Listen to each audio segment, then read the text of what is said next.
Je vais faire la lecture dans l'évangile de Jean, au chapitre 7, à partir du verset 37 jusqu'au chapitre 8, au verset 12. Le dernier jour, le grand jour de la fête, Jésus se tenant debout s'écria : « Si quelqu'un a soif, qu'il vienne à moi et qu'il boive. Celui qui croit en moi, des fleuves d'eau vive couleront de son sein, comme dit l'Écriture. » Il dit cela de l'Esprit que devaient recevoir ceux qui croiraient en lui. Car l'Esprit n'était pas encore, parce que Jésus n'avait pas encore été glorifié. Des gens de la foule, ayant entendu ces paroles, disaient : « Celui-ci est vraiment le prophète. » D'autres disaient : « C'est le Christ. » Et d'autres disaient : « Est-ce bien de la Galilée que doit venir le Christ ? L'Écriture ne dit-elle pas que c'est de la postérité de David et du village de Bethléem, où était David, que le Christ doit venir ? » Il y eut donc à cause de lui division parmi la foule. Quelques-uns d'entre eux voulaient le saisir, mais personne ne mit la main sur lui. Ainsi les huissiers retournèrent vers les principaux sacrificateurs et les pharisiens, et ceux-ci leur dirent : « Pourquoi ne l'avez-vous pas emmené ? » Les huissiers répondirent : « Jamais homme n'a parlé comme cet homme. » Les pharisiens leur répliquèrent : « Est-ce que vous aussi vous avez été séduits ? Y a-t-il quelqu'un des chefs ou des pharisiens qui ait cru en lui ? » Mais cette foule, qui ne connaît pas la loi, ce sont des maudits.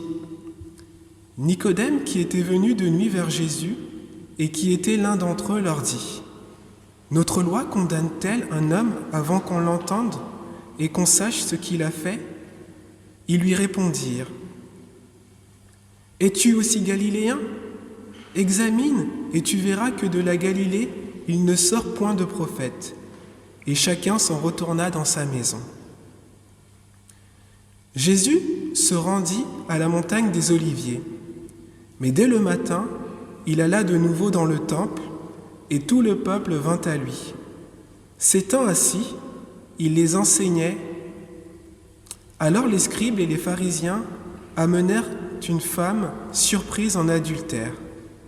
Et la plaçant au milieu du peuple, ils dirent à Jésus : « Maître, cette femme a été surprise en flagrant délit d'adultère.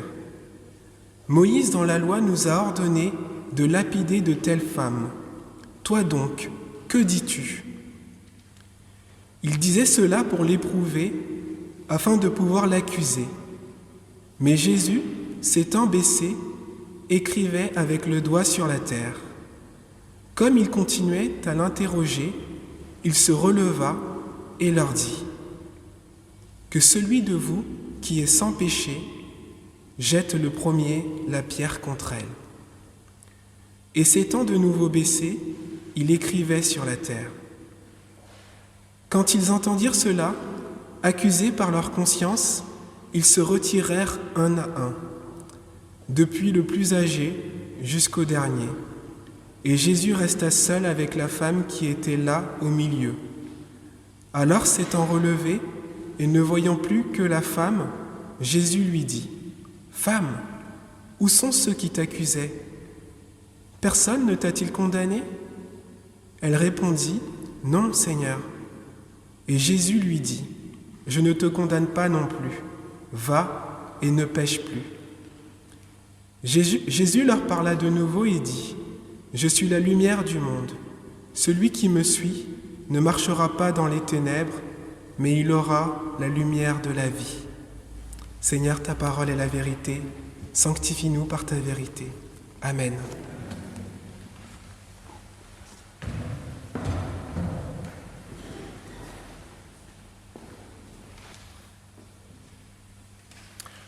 Avant de méditer sur ce passage, je vous invite à écouter un rappel théologique.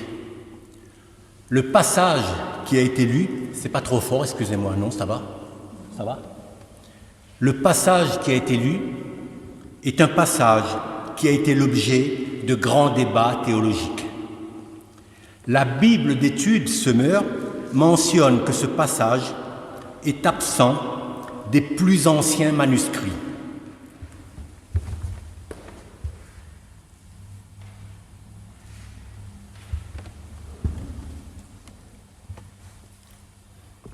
D'autres manuscrits le situent à la fin de l'évangile de Jean, voire de Luc. Le passage de la femme adultère inséré au chapitre 8 appartiendrait donc à la tradition évangélique. Cependant, nos Bibles et le texte grec le font figurer à cet endroit. De plus, comme ce passage ne figure dans aucun des synoptiques, c'est-à-dire les évangiles de Matthieu, Marc et Luc, cela le rend d'autant plus difficile à situer. Mais qu'importe, comme le dit l'apôtre Paul à Timothée, toute écriture est inspirée de Dieu et utile pour enseigner, convaincre, pour corriger, pour instruire dans la justice, afin que l'homme de Dieu soit accompli et propre à toute bonne œuvre. Ce passage de l'Écriture étant inspiré de Dieu et utile pour enseigner, il est dès lors utile de le méditer dans le contexte immédiat et général de l'alliance de Dieu envers son peuple. Voyons le contexte immédiat et général de l'alliance. L'histoire se déroule pendant la fête des cabanes, c'est-à-dire, en hébreu, la fête de Sukkot, appelée aussi la fête des tentes ou la fête des tabernacles. Cette fête dure 7 jours. Elle est aussi appelée fête de la récolte. Du temps de Jésus, elle attirait de nombreux pèlerins à Jérusalem. Sukkot était l'une des 3 fêtes célébrées par un pèlerinage au temple de Jérusalem. Il y avait la fête de Pessa, c'est-à-dire la fête de Pâques, la fête de Pentecôte et la fête des tentes, les 3 grandes fêtes à Jérusalem. Cette fête, l'une des plus importantes du judaïsme, commémore aussi la sortie d'Égypte. Elle commémore les 40 années au cours desquelles les Hébreux ont vécu dans des tentes, dans le désert, en route vers la Terre Sainte, guidés par Moïse. La référence à la traversée du désert se voit par le nombre important de chandeliers qui illuminent le parvis du temple afin que la lumière soit importante. Cette lumière fait référence à la nuée de feu qui illuminait le campement la nuit. Vous vous souvenez dans le livre d'Exode. Et pendant cette fête, il y avait aussi des candélabres dans toutes les rues, avec une grande quantité d'huile. Tout était éclairé. Il n'y avait pas un coin de Jérusalem qui était dans l'ombre. C'était la fête de la lumière, en honneur à cette nuée de feu qui avait conduit le peuple dans le désert. La fête de Sukkot est aussi attachée à l'eau. Il est demandé à l'Éternel qu'il donne la pluie pour les récoltes, suffisamment d'eau pour la vie de tous les jours et la pluie de l'arrière-saison, le prophète Joël. Et pendant cette fête de l'eau aussi, tout Jérusalem était arrosé, y compris sur l'autel, une libation sur l'autel. Toutes les rues étaient mouillées. Ils allaient chercher l'eau à la fontaine de Siloé. Toute la ville était mouillée et toute la ville était éclairée. C'était la fête de l'eau et la fête de la lumière. C'est donc dans ce contexte de cette fête chargée de symboles qu'a lieu l'histoire qui a été lue. La femme adultère, les religieux et Jésus. Alors qu'à l'occasion de cette fête, tout devrait tendre vers Dieu qui a donné, qui donne, de qui on espère, en qui on met sa confiance, voilà que les religieux tendent un piège à Jésus. Un piège qu'on pourrait qualifier, humainement parlant, de sans issue. Mais, divinement parlant, on pourrait le qualifier, Jésus se déjoue du piège de ses détracteurs. Dès le matin, Jésus retourne dans le temple et enseigne ceux qui se pressent autour de lui. Soudain, il est interrompu par un groupe de scribes et de pharisiens qui amènent sans ménagement une femme apeurée qui a été surprise en adultère. Les religieux rappellent la loi de Moïse à Jésus. Ils lui demandent de se positionner par rapport à elle. Toi donc, que dis-tu? Ici, les religieux se servent de la loi de Moïse pour condamner la femme, certes, mais détenir le moyen de condamner Jésus à travers elle. Pourquoi? Parce que les enseignements de Jésus perturbent l'institution établie. La loi a été détournée et la fête qui rappelle la miséricorde de Dieu est dévoyée. Alors que Dieu devait avoir la première place, des hommes se sont proclamés détenteurs de la loi de Dieu afin de l'appliquer selon leur jugement, leur perspective égoïste. Leur pouvoir vacille avec les enseignements divins de Jésus. La loi ordonne de lapider, et c'est justifié par cette loi qu'il juge la femme comme seule responsable. Les religieux détournent la loi à leur profit alors qu'ils proclament qu'elle est la seule valeur. L'hypocrisie des hommes religieux sans vie apparaît. Ils commencent par flatter Jésus. « Maître, dans la loi, Moïse nous a ordonné de lapider de telles femmes. Toi donc, que dis-tu » Il semble reconnaître Jésus comme maître, alors qu'il rejette avec haine son enseignement. Ensuite, ils mettent en avant la loi de Moïse, mais en partie seulement. Effectivement, selon la loi du Lévitique 20:10 et du Deutéronome 22:22, l'homme et la femme devaient mourir. Où est l'homme? À ce sujet, Jésus ne se prononce pas non plus. Jésus aurait pu dire « Mais où est l'homme » Non, rien de cela. Jésus n'est pas venu pour condamner, mais pour sauver. Car le Fils de l'homme est venu pour sauver ceux qui étaient perdus, nous dit son Évangile. Leur but inavoué est de condamner Jésus en se servant de cette femme comme appât. En effet, il est écrit, il disait cela pour l'éprouver afin de pouvoir l'accuser. Le verset 6 qui a été lu. Mais l'accuser de quoi? En quoi Jésus est-il responsable? Ce qu'il faut savoir, c'est que la Judée est sous domination romaine et une condamnation à mort ne peut en aucun cas être décidée par le tribunal religieux, à savoir le Sanhédrin. L'exemple que nul ne peut oublier est la condamnation du Seigneur lorsque Pilate dit aux Juifs. Je lis ce que Pilate a dit aux Juifs.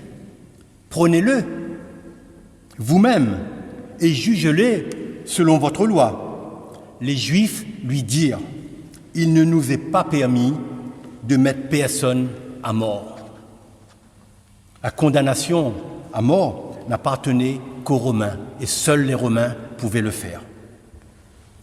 Ici, Jésus ne peut en aucun cas dire de la lapider. Et si Jésus conteste la loi de Moïse en disant de relâcher la femme, il sera discrédité devant les religieux et le peuple présent dans la cour du temple. D'où le piège sans issue. Que répond Jésus? Rien dans un premier temps. Mais il se baisse et écrit avec son doigt sur la terre. C'est plutôt étonnant, d'autant que le texte ne nous dit pas ce qu'il écrit. Les pharisiens s'impatientent. Jésus se redresse et dit que celui d'entre vous qui n'a jamais péché lui jette la première pierre. Ce n'était certainement pas ce à quoi ils s'attendaient. Jésus, ici, leur adresse les paroles du Deutéronome quand une sentence de mort est prononcée. Ils viennent pour jouer avec les textes de loi. Jésus répond avec un texte de loi. Je lis ce texte de loi. La main des témoins sera la première sur l'accusé pour le faire mourir, et la main de tout le peuple ensuite. Deutéronome 17, 5 à 7. De même, Jésus remet chacun face à sa condition de pécheur et leur dit en fait, vous avez le droit de punir si, et seulement si, vous-même n'êtes pas condamnable. Ici, l'histoire de la paille et de la poutre interpelle la conscience de chacun. Et que fait Jésus après leur avoir dit cela? Il se baisse à nouveau pour écrire sur le sol. Le texte dit ensuite que, quand ils entendirent cela, accusés par leur conscience, ils se retirèrent un à un, depuis le plus âgé jusqu'au dernier, le verset 9. Ils ne sont pas accusés par la parole de Jésus, mais par leur conscience par rapport à la loi de Moïse. Comme il a été dit précédemment, Jésus n'est pas venu pour juger ou pour condamner, mais Jésus est venu pour guérir, pour pardonner, pour relever, pour sauver, pour réconcilier l'homme avec son Père. D'ailleurs, Jésus a dit aux scribes et aux pharisiens et aux docteurs de la loi, c'est-à-dire aux religieux, « Ne pensez pas que moi je vous accuserai devant le Père. Celui qui vous accuse, c'est Moïse, en qui vous avez mis votre espérance. » Paul, l'apôtre Paul, va dans le même sens lorsqu'il dit « Tous ceux qui ont péché sans la loi périront aussi sans la loi, et tous ceux qui ont péché avec la loi seront jugés par la loi. » Donc, Jésus ne les a pas jugés non plus. Ici, c'est cette parole qui prend sens pour ces hommes qui accusent. Tous ceux qui ont péché avec la loi seront jugés par la loi. Les religieux choisissent d'être jugés par la loi, accusés par Moïse, car il faut savoir que selon la loi de Moïse, l'obéissance doit être totale. Une seule désobéissance suffit pour être disqualifié. Jésus, qui est venu pour accomplir la loi, dit « Il ne disparaîtra pas de la loi un seul iota ou un seul trait de lettre. Nul ne peut accomplir la loi si ce n'est Jésus, l'envoyé du Père. » Et comme les religieux ont le cœur endurci, ils ne peuvent comprendre que leur jugement est certain. Dans ce récit, il y a les paroles de Jésus, mais il y a aussi de Jésus l'attitude qui est importante. Jésus écrit sur la terre par 2 fois. La première avant de parler et la seconde après avoir parlé. La question s'est posée de savoir ce que Jésus avait écrit. Certains ont pensé qu'il s'agissait des péchés. Mais alors, les religieux auraient lu cela et se seraient manifestés. De plus, ce ne sont pas les écrits de Jésus qui font partir les accusateurs, mais ses paroles. Peut-être que si Jésus n'avait écrit qu'une seule fois, cela n'aurait pas vraiment retenu l'attention, mais là, 2 versets 6 et 8, presque côte à côte, interpellent. Il a été dit plus haut l'importance de l'eau dans la fête de Soukhot. Ce n'est certes pas un hasard si ce texte a été inséré dans le contexte de cette fête. Dans l'alliance mosaïque, les prophètes sont les garants de l'alliance. Ce sont eux qui interpellent le peuple lorsqu'il se détourne de la loi de Dieu. La parole que dit Jésus dans Matthieu, je lis, « Ne croyez pas que je sois venu pour abolir la loi et les prophètes. Je suis venu non pour abolir, mais pour accomplir. » Matthieu 5, 17 donne une compréhension nouvelle de la loi et des prophètes. Certaines hypothèses entrevoient que le fait d'écrire sur le sol renvoie les pharisiens à une parole du prophète Jérémie. Je lis cette parole du prophète Jérémie. « Toi, qui es l'espérance d'Israël, ô Éternel, tous ceux qui t'abandonnent seront confondus. Ceux qui se détournent de moi seront inscrits sur la terre, car ils abandonnent la source d'eau vive, l'Éternel. » Est-ce les paroles du prophète que Jésus accomplit ici? Seul Jésus peut accomplir la loi et les prophètes. Alors, il est possible d'imaginer que Jésus a écrit sur le sol le nom de ses détracteurs. Je relis cette parole qui a été lue. Le dernier jour, le grand jour de la fête, Jésus se tenant debout s'écria : « Si quelqu'un a soif, qu'il vienne à moi et qu'il boive. Celui qui croit en moi, des fleuves d'eau vive couleront de son sein, comme dit l'Écriture.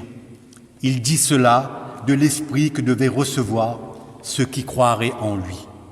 Car l'Esprit n'était pas encore, parce que Jésus n'avait pas encore été glorifié. » Jésus proclame qu'il est la source d'eau vive, et en ce temps de Soukhot, l'eau prend dès lors une signification particulière au regard de la prophétie de Jérémie. Jésus proclame aussi qu'il est la lumière du monde. Il n'est donc pas surprenant que la tradition ait voulu placer ce texte à la fête de Soukhot. Jésus représente la source d'eau vive qui permet au peuple de vivre. C'est aussi l'eau qui accompagnait le peuple dans le désert. Jésus était le rocher qui abreuvait son peuple, nous dit l'apôtre Paul en 1 Corinthiens 10, 14. De plus, il est la colonne de feu qui accompagnait les Hébreux dans le désert, le feu de l'Esprit qui éclaire tout homme. Le récit que nous avons lu est inséré entre ces deux proclamations. Jésus, le vive et le feu de l'Esprit, a tout pouvoir pour proclamer la grâce de Dieu. Jésus a tout pouvoir pour pardonner. Aussi, tous les accusateurs de la femme s'en sont allés, les uns après les autres. Jésus reste seul avec la femme. La pécheresse et le saint, la misère et la miséricorde côte à côte, et Jésus l'interroge. « Femme, où sont ceux qui t'accusaient? Personne ne t'a-t-il condamné ?» Lorsque Jésus prononce le mot « femme », ce n'est jamais péjoratif. C'est une forme de respect. Jésus respecte la femme pécheresse adultère. Ce même terme est employé pour la femme samaritaine et envers sa mère aux noces de Cana à la croix. En fait, dans le 1er siècle, appeler une femme femme, c'est comme nous aujourd'hui, nous appelons une femme madame. C'était une forme de respect. Regardez jusque-là avec mépris, un regard nouveau se pose sur la femme et l'ouvre à l'espérance. Traité comme un objet de peu de valeur, Jésus lui redonne sa dignité. À la question de Jésus, elle répond « Non, Seigneur ». Et Jésus de lui répondre « Moi non plus, je ne te condamne pas. Va et désormais ne pêche plus. » Un regard nouveau s'est posé sur elle. Le regard, la grâce, l'amour et la bonté de Jésus accompagneront cette femme chaque jour de sa vie. Elle devra renoncer à son péché et se rappeler des dernières paroles de Jésus. Va et désormais ne pêche plus. Oui, Jésus est venu pour sauver ce qui était perdu. À chaque fois qu'elle sera tentée de renier cette grâce, elle revivra cet instant de la rencontre dans le temple. Elle revivra les cris, les brutalités, la haine de tous ces gens prêts à la tuer pour se donner bonne conscience. Elle se remémorera Jésus, calme et aimant, écrivant sur le sol. Elle l'entendra lui dire de nouveau ce nom auquel elle croyait n'avoir plus droit, le nom de sa dignité. Femme, va et désormais ne pêche plus. Jésus l'appelle à vivre la liberté des enfants de Dieu. Cela n'est pas sans rappeler les paroles de Jésus adressées aux malades physiquement. La femme adultère était malade spirituellement et avait besoin de la guérison intérieure que Jésus seul peut donner. Jésus l'a délivrée pour qu'elle prenne garde de ne pas retomber. Et pour nous aujourd'hui, est-ce que nos péchés sont un frein pour Dieu? La grâce de Dieu est-elle inatteignable pour le pécheur? Dieu dit, les sacrifices qui lui sont agréables à Dieu, c'est un esprit brisé. Ô Dieu, tu ne dédaignes pas un cœur brisé et contrit. Jésus voit en nous beaucoup moins ce que nous sommes que ce que nous pouvons devenir. Nous sentons-nous un peu loin de lui? Peut-être est-ce parce que nous n'avons pas encore perçu à quel point il nous aime. Craignons-nous de nous approcher de lui? Peut-être est-ce que parce que nous n'avons pas suffisamment regardé à la croix? Sommes-nous paralysés par notre misère? Peut-être est-ce parce que nous ne croyons pas encore à sa miséricorde. Parfois, il n'est nul besoin d'être condamné par autrui. Nous le faisons très bien nous-mêmes, notre autocondamnation. Mais Dieu nous dit, là où le péché abonde, la grâce surabonde. Alors, lorsque de tels moments viennent ôter la paix dans nos vies, rappelons-nous ce que Jésus dit. Alors qu'il se relève et nous regarde avec cet amour infini qui le caractérise, Jésus nous dit « Je ne te condamne pas non plus. Va et ne pêche plus. » À Dieu seul soit toute la gloire. Amen.